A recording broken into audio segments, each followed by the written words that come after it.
Merci d'avoir répondu nombreuses et nombreux pour cette nouvelle journée de grève et de manifestation contre la réforme des retraites. Nous étions 30 000 à Nancy, 600 à Longwy et 300 à Toul. Notre mouvement est populaire. Selon les derniers sondages, 66% des Français soutiennent la mobilisation et 56% estiment qu'ils la soutiendront, y compris s'il y a des perturbations durant les vacances scolaires.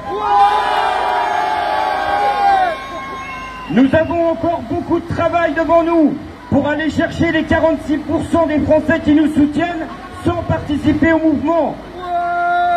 Car oui, notre réserve de mobilisation est immense. Et c'est à chacune et chacun d'entre nous de convaincre, de donner confiance afin d'entrer dans la lutte et de participer aux mobilisations. Ce sont les catégories populaires et spécialement les ouvriers, les jeunes et les femmes qui seront les principales victimes de cette réforme scélérate. Madame Borne et son gouvernement, ainsi qu'Emmanuel Macron, veulent tous et toutes nous condamner à 2 ans ferme au boulot. C'est totalement inacceptable. Et vous pouvez compter sur la CGT pour ne rien lâcher. Merci. Pour nous, c'est simple.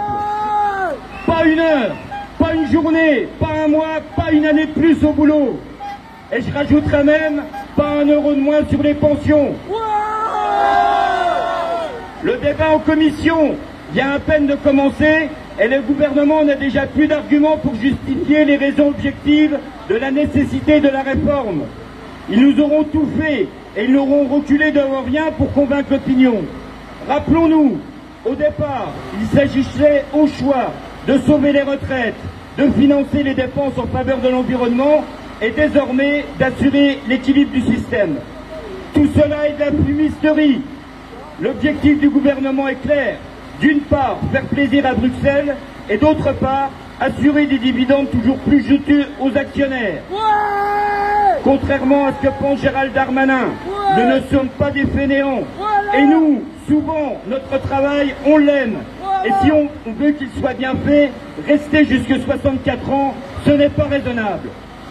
Oui, la retraite, c'est d'abord et avant tout un choix de société. La société du métro, boulot, caveau, nous n'en voulons pas.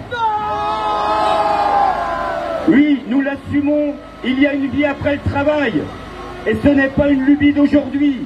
Ambroise Croizat, déjà, en 1946, à la tribune de l'Assemblée nationale, disait que la retraite ne serait plus l'antichambre de la mort, mais une nouvelle étape de la vie.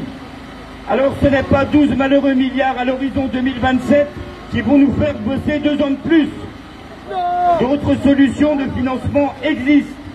8,25 €, c'est le montant d'augmentation des cotisations retraite nécessaire pour éviter ces 2 ans de travail supplémentaires. 8,25 € pour les salariés, 8,25 € pour les patrons, et l'affaire est réglée. Ça vaut peut-être le coup d'en discuter. Respectons la loi, mettons fin aux 28% d'écart de rémunération entre les femmes et les hommes, et ça fait 9 milliards de cotisations supplémentaires. Augmentons les salaires, 5% de cotisations dans le public, 5% d'augmentation dans le privé, et voilà 12 milliards pour tout le monde. Dans le cadre d'une large intersyndicale, qui est un plus pour cette mobilisation, la CGT défend le retrait de cette réforme. Mais aussi, la CGT est favorable à une autre forme des retraites. Et voici nos propositions. Pour nous, l'âge de départ, c'est 60 ans pour toutes et tous, et 55 ans pour les métiers pénibles. C'est revenir au calcul sur les 10 meilleures années dans le privé. C'est la prise en compte des années d'études dans le calcul des trimestres, et c'est un taux de remplacement d'au moins 75%, et pas une pension inférieure au SMIC CGT, c'est-à-dire pas une pension en dessous de 2 000 €. Il appartient à chacun, après cette manifestation, d'aller convaincre les collègues, les voisins, la famille, les amis, afin de poursuivre ou d'entrer dans la mobilisation.